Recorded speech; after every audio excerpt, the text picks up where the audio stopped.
नमस्कार, मैं प्रशांत और आप देख रहे हैं द एच न्यूज। देखिए, इस वक्त एक बड़ी खबर आ रही है। खबर यह है कि शिक्षा विभाग के अपर मुख्य सचिव के पाठक का स्थानांतरण होने जा रहा है।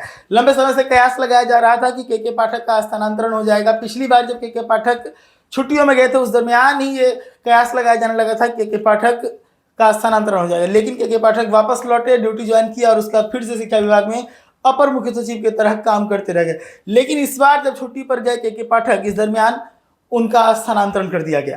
आपको बताऊं कि के पाठक 3 जून से 30 जून तक की छुट्टी पर हैं और उनके जो कार्यभार हैं वो मुख्यमंत्री सचिवालय के मुख्य सचिव एस सिद्धार्थ देख रहे हैं। इस दरमियान एस सिद्धार्थ ने के पाठक के कई आदेशों को पलट दिया और कई आदेशों को संशोधित कर दिया है। और इसके बाद बड़ी खबर ये आ रही है कि अब एस सिद्धार्थ ही शिक्षा विभाग के अपर मुख्य सचिव का कार्यभार देखते रहेंगे और के पाठक का स्थानांतरण राजस्व विभाग में किया जा रहा है।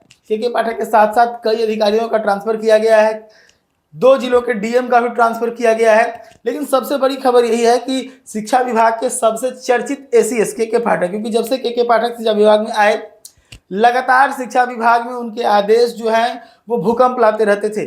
कभी शिक्षकों की छुट्टी कटौती को लेकर, तो कभी शिक्षकों को गर्मी की छुट्टी में भी ड्यूटी करवाने को लेकर, तो कभी समय से ज़्यादा काम करवाने को लेकर, तो कभी राज्यपाल के साथ बहस को लेकर। तो कई तरह के जो आरोप हैं वो के पाठक के ऊपर लगते रहे। इस दरमियान नीतीश कुमार की बातें न मानने के आरोप भी के पाठक के ऊपर लगते रहे। यानी कि ऐसा कहा जाने लगा था के पाठक के बारे में के पाठक एक निरंकुश अधिकारी हैं। और ऐसे में के पाठक लगातार अपने आदेश जारी किए जा रहे थे बिना किसी के परवाह के। इस दरमियान जब शिक्षा विभाग में एसीएस बने रहे के पाठक, शिक्षा मंत्री एस चंद्रशेखर से भी जो उनका लड़ाई था वो भी सबने देखा किस प्रकार से एस चंद्रशेखर को शिक्षा मंत्री का पद छोड़ना पड़ गया के पाठक की जीत को लेकर। यानी कि के पाठक के हाथों नीतीश कुमार जो है काफ़ी मजबूती से शिक्षा विभाग को सुधार करने का प्रयास कर रहे थे। लेकिन इस दरमियान के पाठक नीतीश कुमार की भी बातों को मानने से इनकार कर दिया। अभी कुछ समय पहले ही जब गर्मी की छुट्टी के आदेश दिए गए नीतीश कुमार के सचिवालय के द्वारा, मुख्यमंत्री सचिवालय के द्वारा, तो उस दरमियान भी के पाठक ने छुट्टी के जो आदेश थे उसको संशोधित कर दिया। छुट्टी के आदेश को संशोधित करते हुए बच्चों को तो छुट्टी दिया, लेकिन शिक्षकों को छुट्टी नहीं दी और स्कूल को खोले रखने के लिए कहा। इस दरमियान कई शिक्षक जो बीमार पड़े और बीमार पड़ने के बाद शिक्षक उग्र भी हुए। उनके जो शिक्षक नेता हैं वो शिक्षा विभाग के ऊपर लगातार हमलावर भी रहे। लेकिन जैसे ही एस सिद्धार्थ ने के पाठक का कार्यभार संभाला, शिक्षा विभाग के जो अधिकारी हैं, जो शिक्षक नेता हैं, वो सभी कह रहे हैं कि अभी बदलाव की तो बहुत ज़रूरत है।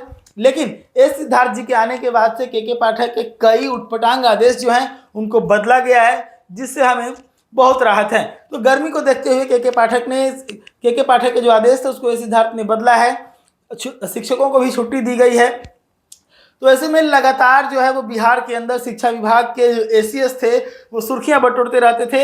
अक्सर जो उनके आदेश थे वो विवादों में घिर जाया करते थे। तो अब देखने वाली बात है कि एसीएस के पाठक जो भूकंप शिक्षा विभाग में ला रहे थे, क्या अब वही भूकंप राजस्व विभाग में भी देखने को मिलेगा? तो इसी तमाम खबरों के लिए जुड़े रहिएगा द एच न्यूज के साथ।